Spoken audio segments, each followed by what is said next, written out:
الله تعالى وبركاته.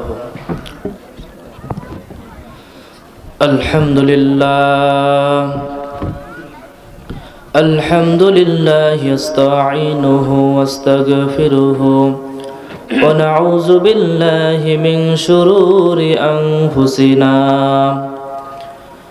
من يهده الله فلا مضل له وما يضلله فلا هادي له وأشهد أن لا إله إلا الله وحده لا شريك له الذي أرسله بالحق بشيرا ونذيرا وداعيا إلى الله بإذنه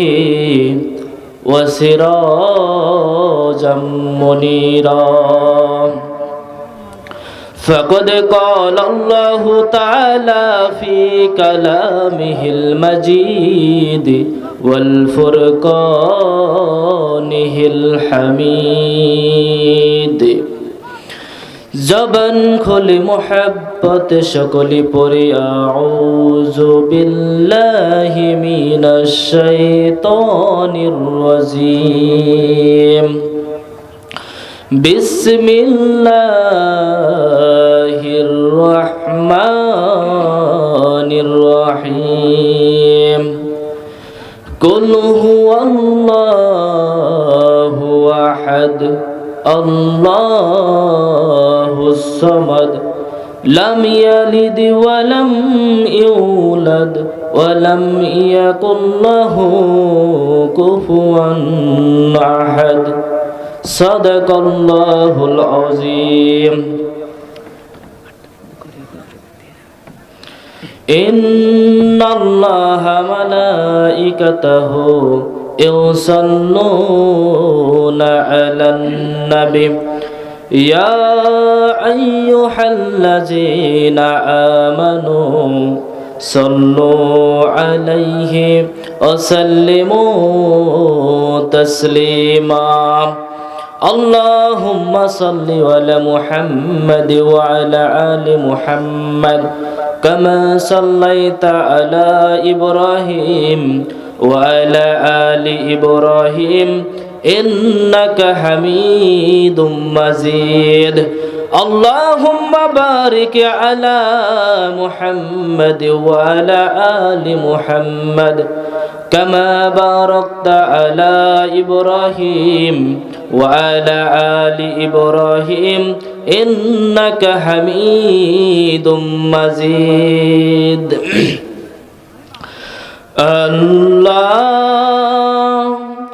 ওগো আল্লাহ ক্ষমা করে দাও মাফ করে দাও ক্ষমা করে দাও মাফ করে দাও যতদিন জীবন বিনা বাঁচিবে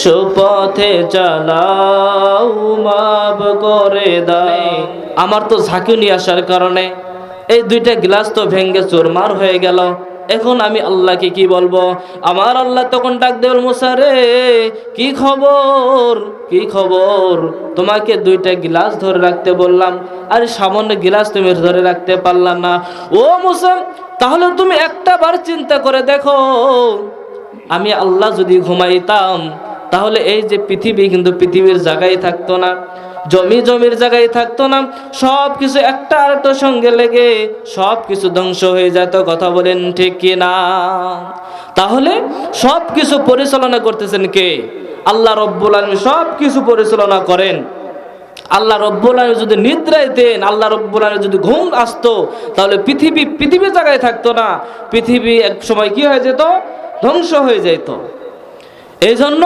আল্লাহ রব্বুল আলামিন বললেন মুসা রে তাহলে একটা গ্লাস তুমি সামান্য ধরে রাখতে পারলা না, একটা আরেকটার সঙ্গে লেগে তোমার গ্লাস ভেঙ্গে চুরে শেষ হয়ে গেল, তাহলে একটাবার চিন্তা করে দেখো, আমি আল্লাহর যদি নিদ্রা আসতো তাহলে পৃথিবীর জায়গায় থাকতো না, সব কিছু ভেঙ্গে চুরমার হয়ে যেত। কথা বলেন ঠিক কিনা? সম্মানিত হাজিরিন, আমি যে আপনাদের সামনে যে সূরাটা তেলাওয়াত করলাম, সূরাতুল ইখলাস, এই ক্লাসের ভিতরে আল্লাহ রাব্বুল আলামিন বলতেছেন কুল হুয়াল্লাহু আহাদ, আমি আল্লাহ হলাম এক এবং অদ্বিতীয়, আমার কোনো শরীক নাই। ও মুসলমান, একটাবার চিন্তা করে দেখেন, আল্লাহর সাথে যারা শরীক করে, আল্লাহর সাথে যারা শিরিক করতেছে, এরা বলেন তো পাপ বা অন্যায় কম করতেছে না বেশি করতেছে? যারা শিরিক করে এদের গুনাহ মাফ হবে না যতক্ষণ পর্যন্ত তারা তওবা না করবে। কথা বলেন ঠিক কিনা? আল্লাহ রাব্বুল আলামিন কোরআনুল কারীমের ভিতরে বলেছে ইন্না শিরকা লা যুলমুন আযীম, শিরিক যারা করে, কারণ শিরিক হচ্ছে সবচেয়ে বড় জুলুম। কথা বলেন ঠিক কিনা? আল্লাহ রাব্বুল আলামিন বলেন যারা শিরিক করে, যারা তওবা না করা পর্যন্ত এই শিরিকের গুনাহ মাফ হবে না। শিরিক যারা করে অবশ্যই আল্লাহর উপর জুলুম করতেছে। বরং বন্ধুরা আমার, এই জন্য শিরিক যারা করবে, যতক্ষণ পর্যন্ত তারা তওবা না করবে ততক্ষণ পর্যন্ত তাদের গুনাহ মাফ হবে না। এই অবস্থায় যদি তারা মৃত্যুবরণ করে, অবশ্যই ওই ব্যক্তি জাহান্নামী হয়ে যাবে।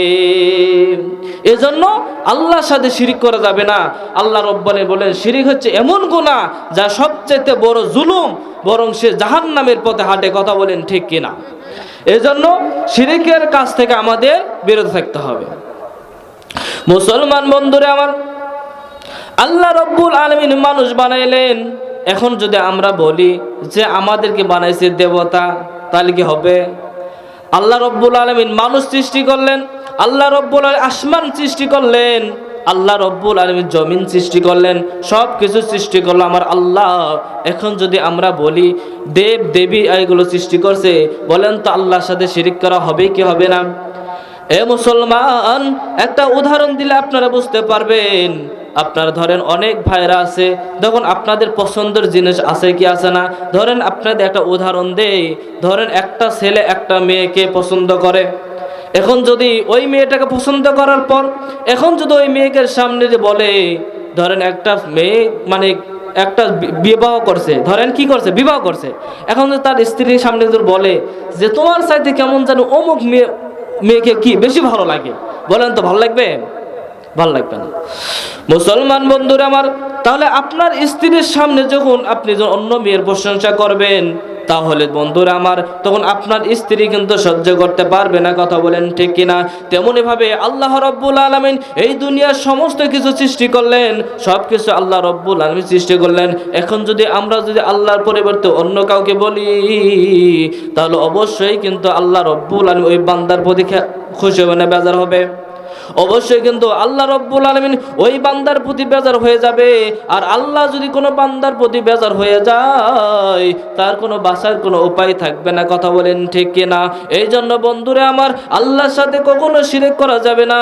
আল্লাহ রাব্বুল আলামিন এক এবং অদ্বিতীয়, এবং তাকে এক এবং অদ্বিতীয় বলে বিশ্বাস স্থাপন করতে হবে। এটা হলো আমার আপনার ঈমানি দায়িত্ব। কথা বলেন ঠিক কিনা? আল্লাহ রাব্বুল আলামিন এই জন্য কোরআনুল কারীমের ভিতরে সূরা ইখলাসের ভিতরে বলেছেন কুল হুয়াল্লাহু আহাদ। হে মুসলমান, হে ঈমানদার, সকল মানুষকে বলতেছে বলো। কুল মানে কি? বলা।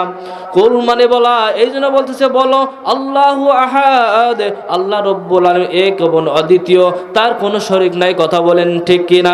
আল্লাহ রাব্বুল আলামিন বলে আল্লাহুস সামাদ, আল্লাহর সাথে কোনো মুখাপেক্ষি চলবে না, বরং দুনিয়ার সব মানুষই আল্লাহর মুখাপেক্ষি। কথা বলেন ঠিক কিনা? এরপরে বলতেছেন নাম লাম ইয়ালিদ, আল্লাহ কাউকে জন্ম দেন নাই।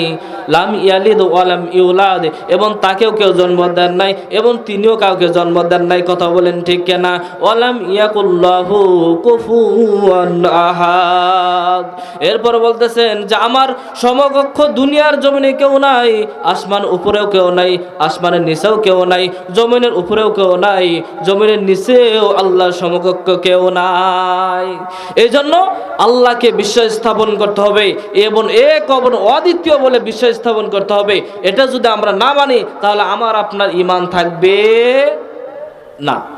এজন্য আল্লাহ তাআলা আমাদের সকলকে আল্লাহ তাআলা এক এবং অদ্বিতীয় বলে বিশ্বাস স্থাপন করতে হবে, এবং আল্লাহ তাআলা আমাদের যতগুলো আমল করার কথা বলেছে, যেগুলো আদেশ করেছেন সেগুলো আমরা পালন করব, এবং যেগুলো নিষেধ করেছে এগুলো থেকে আমরা বিরত থাকবো ইনশাআল্লাহ। যেমন 5 ওয়াক্ত নামাজ আমাদের জন্য ফরজ, এবং যদি আমরা 5 ওয়াক্ত নামাজ যদি না পড়ি, বলেন তো আল্লাহর হুকুম মানা হবে? আল্লাহর হুকুম মানা হবে না। কারণ দেখেন 5 ওয়াক্ত নামাজে কিন্তু কি মুয়াজ্জিনের মাধ্যমে ডাক দেয়, এটা কার কথা বলেন তো? আল্লাহর কথা। মুসলমান বন্ধুরা আমার, আল্লাহ রাব্বুল আলামিন মুয়াজ্জিমের মাধ্যমে কিন্তু দিনে 5 বার কিন্তু আল্লাহ রাব্বুল আলামিন ডাক দেয়, হাইয়া আলাল ফালাহ, হাইয়া আলাস সালাহ, তোমরা নামাজের দিকে আসো, নামাজের দিকে আসো। এখন হয়তো আপনারা বলবেন, হুজুর নামাজের দিকে গেলে কি হবে? এরপর মুয়াজ্জিন সাহেব কত সুন্দর করে বলে, হাইয়া আলাল ফালাহ, হাইয়া আলাল ফালাহ, তোমরা কল্যাণের দিকে আসো, সফলতার দিকে আসো। ও মুসলমান, দুনিয়ার জমিনের ভিতরে আমরা সব মানুষই কল্যাণ চাই, সব মানুষই আমরা সফলতা চাই, কিন্তু সফলতা কোন জায়গায় গেলে পাওয়া যাবে, কোন জায়গায় গেলে আমরা কল্যাণ পাবো, এটা কিন্তু আমরা একটা বড় চিন্তা করি না। ও মুসলমান, সব মানুষই কল্যাণ চাই, কিন্তু আল্লাহ রাব্বুল আলামিন মুয়াজ্জিনের মাধ্যম দিয়ে দিনে 5 বার ডাক দেয়, হাইয়া আলাল ফালাহ, হাইয়া আলাল ফালাহ, তোমরা কল্যাণের দিকে আসো, সফলতার দিকে আসো। কিন্তু আজ মুসলমান মসজিদে মুয়াজ্জিন সাহেব কত সুন্দর করে আজান দেয়, মুসলমান ঘরের সন্তান হয়ে মসজিদের পাশ দিয়ে হেঁটে যায়, তারপরও আমরা একটা বারো মসজিদের ভিতরে ঢুকে দেখি না। কথা বলেন ঠিক কিনা? এই জন্য বন্ধু, আল্লাহ রাব্বুল আলামিন মুয়াজ্জিনের মাধ্যমে ডাক দেয়, তোমরা নামাজের দিকে আসো, তোমরা কল্যাণের দিকে আসো, তোমরা সফলতার দিকে আসো। আজ আমরা মুসলমান হয়ে সেই সফলতার দিক থেকে না গিয়ে আমরা শয়তানের ইত্তেবা করা শুরু করে দিয়েছি। কথা বলেন ঠিক কিনা? এজন্য আসুন আল্লাহ তাআলা আমাদের সকলকে নেক আমল করার তৌফিক দান করে, সবাই বলে আল্লাহুম্মা আমিন।